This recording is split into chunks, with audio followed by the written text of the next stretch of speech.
Hello and welcome to a second video for the Casa Grande Union High School District Data Sharing Agreement. This one's going to be a little bit longer, so go ahead and pause at any time if you need to, and then you can just hit play again when it's most convenient for you. So let's talk about district data. Data includes all the information the district uploads, enters, such as student data, employee data, metadata, user contents, course content. And this specifically covers personal identifiable information, PII, from educational records and on non-other details. The district retains all rights to the data. The contractor makes no claims of ownership. The contractor must always treat all accessed and used data as confidential, and the contractor can only use, copy, or disclose data for purposes related to providing services to the district. They are legally obligated to protect PII according to the state and federal statutes like FERPA. So data sharing with contractors. Data is necessary to share for obvious reasons. The district may share or grant access to data like student, employee, business, intellectual properties for the contractor to provide services, grades, for example. FERPA and school official status. The district is subject to FERPA.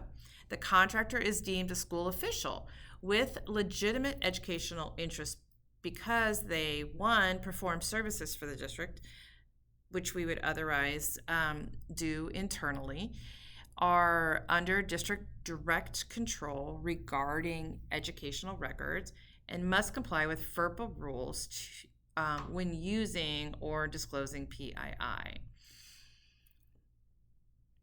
Limited use of PII. So we want to limit the use. The contractor must or may receive PII only as an incident of service or training.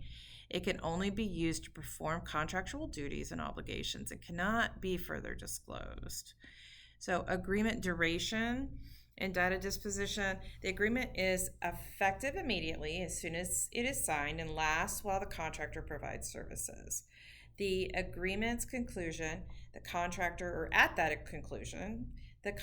must destroy and transfer all district-related data, including from any subcontractors, and they need to return it and transfer it back to the district.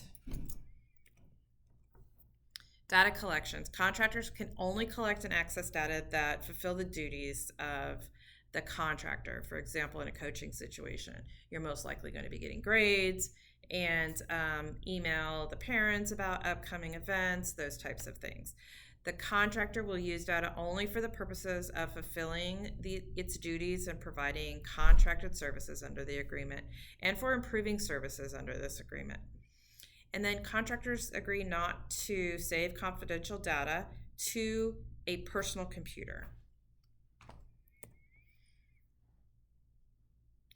Let's talk a little bit about advertising and data mining and what's prohibited, how that works. So no marketing or advertising with the data. The contractor is strictly prohibited from using any district data to advertise or market to students, their parents, or district employees and officials. Restricted data mining or analyzing data to find patterns is forbidden for any purpose not explicitly agreed upon in writing with the district. So no targeted advertising via data mining. So specifically, data mining or scanning user content for advertising or marketing to students or parents, this is prohibited. So a good thing to think about here is if you are working on your doctorate and you want to use the district's data for that and you're already a contractor, you still need to get explicit permission from the district to use that data and the information if you were going to do something like work on your doctorate with data from a school. So just let the district know that's your intention. Data sharing, restrictions, requests, and legal demands. There should be no unauthorized sharing. So a contractor cannot share district data with any unauthorized parties, including some contractors or agents, without the district's prior written consent. So if you're unsure if this person is someone you should share data with, just ask. We will be happy to let you know if that's a good thing. Or maybe that person needs a data share agreement and we can work on that as well. So if you are given a request to access data, you are going to let the district know. The contractor must immediately inform the district in writing. Unless legally prohibited, the contractor will not respond to these requests directly. They will be, they're going to provide those requests to the district, and then the district will use their discretion and will give you written directions. Responding to legal demands. If you're served with any court order or subpoena for data, the contractor must immediately notify the district in writing and provide a copy before releasing any information. This allows the district time to potentially challenge those requests. So data transfer, ownership, and access. So data transfer and destruction. The contractor and its subcontractors and agents must destroy or return all district data under the district's direction when it's no longer needed for the agreed upon purposes. Data ownership, all rights, including intellectual property rights to the data, still remain exclusively with the district. Contractor license. The contractor has a limited, non-exclusive license solely to perform the duties under the agreement. This does not grant the contractor any implied or other rights to the data, content, or intellectual property, including the right to sell or trade the data.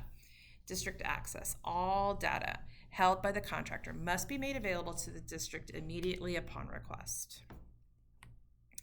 Contractor data, security controls. So these would be things that you would put into place when you have district data. So you want to use industry best practices. The contractor must store and process district data using industry best practices.